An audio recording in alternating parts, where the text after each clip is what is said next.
Video में आज हम टेबल की कैरेक्टरिस्टिक्स पढ़ेंगे, यानी जो हम टेबल बनाते हैं अपने डेटाबेस में उसके अंदर क्या क्या खसूसियात होती हैं। तो सबसे पहली चीज़ जो कि किसी भी टेबल में इम्पॉर्टेंट होती है वो ये होती है कि टेबल का जो सेल होता है उसके अंदर लाजमी एक वैल्यू हम लाजमी स्टोर करते हैं।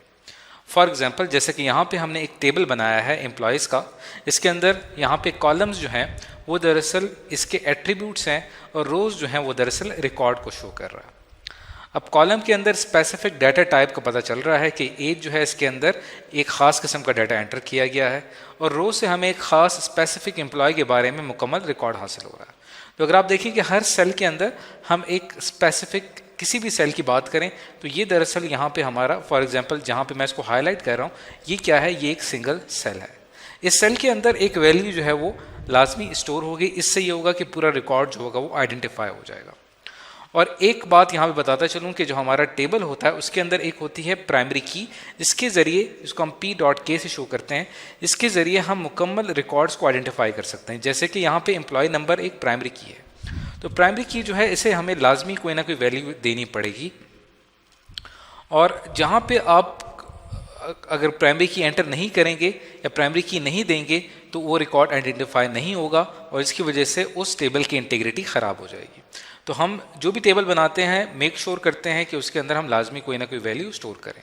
और अगर कहीं पे हमने कोई वैल्यू स्टोर नहीं करना होती, जैसे यहाँ पे अगर मैं यहाँ सैलरी की वैल्यू ऐड नहीं करना चाहता तो यहाँ पे मुझे एक वैल्यू एंटर करनी पड़ेगी नल। नल का मतलब ये है कि यहाँ पे कोई वैल्यू मौजूद नहीं है, लेकिन आप किसी भी सेल को जो है वो एम्प्टी नहीं रखेंगे। इसी तरह अगर बात की जाए इसकी मज़ीद करेक्टरिस्टिक की, तो हर कॉलम जो होगा उसका एक डिस्टिंक्ट नेम होगा। जितने भी कॉलम्स असाइन हुए हुए हैं इस टेबल को, हर कॉलम जो है वो डिफरेंट है। एम्प्लॉय नंबर डिफरेंट है, यहाँ पे नेम डिफरेंट है, एज डिफरेंट है, डिपार्टमेंट डिफरेंट है और सैलरी डिफरेंट है। ऐसा नहीं हो सकता कि इस कॉलम का नाम भी एज हो और इस कॉलम का नाम भी एज हो, तो हर कॉलम का एक यूनिक नाम होगा। मज़ीद इसकी कैरेक्टरिस्टिक्स की बात की जाए तो इसके अंदर जो कॉलम्स की तरतीब है वो इतनी मैटर नहीं करती, यानी कि अगर यहाँ पे एक कॉलम जो है वो एक तरतीब के साथ हमने यहाँ पे रखे हुए हैं, पहला कॉलम है एम्प्लॉय नंबर, फिर है नेम, फिर है एज, फिर डिपार्टमेंट, फिर सैलरी। लेकिन अगर आप इनको आगे पीछे करना चाहें, यानी एज का कॉलम आप पहला लाना चाहते हैं, नेम का कॉलम बाद में लाना चाहते हैं, इसी तरह सैलरी का कॉलम आप स्टार्ट में लाना चाहते हैं और डिपार्टमेंट का कॉलम आप बाद में लाना चाहते हैं, तो उसके लिए आपकी यहाँ पर कोई रिस्ट्रिक्शंस नहीं होती। और हर रो जो है वो किसी को रिप्रेजेंट करती है, वो एक रिकॉर्ड को रिप्रेजेंट करती है, जिसे हमने अभी डिस्कस किया था।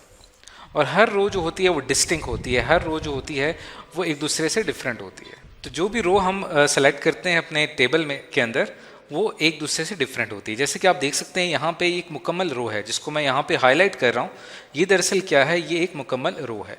इस रो में देखें एक एम्प्लॉय का रिकॉर्ड शो किया गया है और आप इसके अंदर दो आइडेंटिकल रोज़ नहीं हो सकती। ऐसा नहीं हो सकता कि यहाँ पे ये रो और ये रो एक दूसरे के बिल्कुल एक दूसरे के बराबर हों।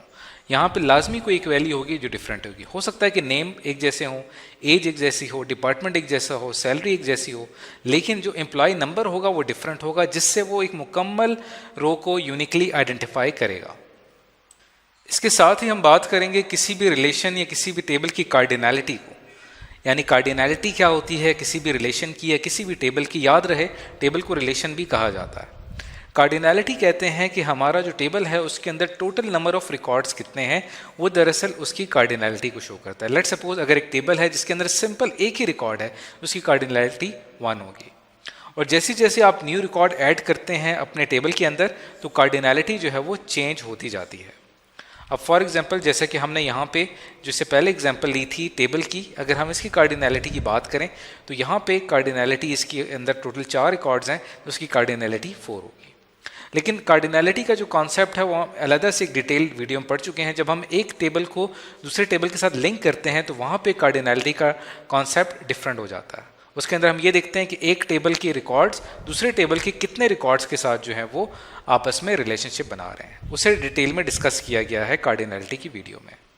अब टेबल की जितनी भी कैरेक्टरिस्टिक्स हैं, अगर हम इसको MS एक्सेस के एक प्रैक्टिकल टेबल के अंदर देखें, यहाँ पे हमने स्टूडेंट के नाम से एक टेबल बनाया जिसके अंदर रोल नंबर उसकी प्राइमरी की है, उसके बाद फर्स्ट नेम लास्ट नेम ये इसके कॉलम्स हैं, और यहाँ पे जो मैं इन रोज़ को सेलेक्ट कर रहा हूँ ये दरअसल क्या है, ये रिकॉर्ड्स हैं।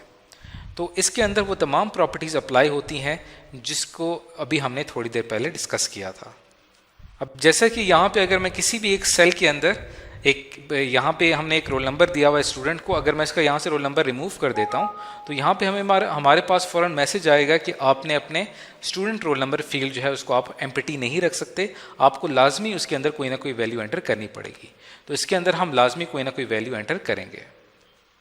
तो आज की इस वीडियो में हमने ये सीखा कि हम MS एक्सेस में जो हम टेबल क्रिएट करते हैं उसके कौन से अहम कैरेक्टरिस्टिक्स हैं या उसकी कौन सी अहम प्रॉपर्टीज़ हैं।